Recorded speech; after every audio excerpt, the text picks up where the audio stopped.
ბერი გაბრიელის ქუჩაზე არსებული 215 საბავშვო ბაღი დღეს თბილისის მერმა დავით ნარმანიამ და ამერიკის შეერთებული შტატების საგანგებო და სრულუფლებიანმა ელჩმა საქართველოში რიჩარდ ნორლანდმა გახსნეს.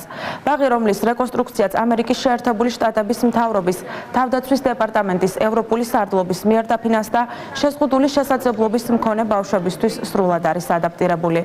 აღნიშნული საბავშვო ბაღის ორსართულიანი შენობის სრული რეკონსტრუქცია განხორციელდა და 470 ბავშვს ემსახურება. მათ შორის 15 შეზღუდული შესაძლებლობის და სპეციალური საგანმანათლებლო საჭიროების მქონეა.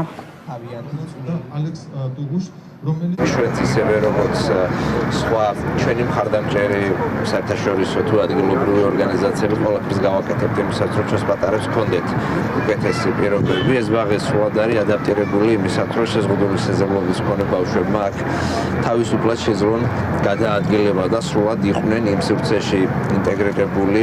ჩემთვის დიდი პატივია თბილისის მერთან ერთად ვესწრებოდე დღევანდელ ღონისძიებას. მნიშვნელოვანია გვახსოვდეს, რომ არა მხოლოდ საზოგადოების სრული შესაძლებლობის მქონე წევრებს შეუძლიათ იზრუნონ იმ წევრებზე, რომლებსაც შეზღუდული შესაძლებლობები აქვთ, არამედ ამავე დროს ჩვენ შეგვიძლია შეზღუდული შესაძლებლობის მქონე პირებისგან ვისწავლოთ სიმამაცე და ავიღოთ ნიმუში, თუ როგორ უმკლავდებიან ისინი იმ გამოწვევებსა და საჭიროებებს, რომლის წინაშეც ისინი ყოველდღიურად არიან.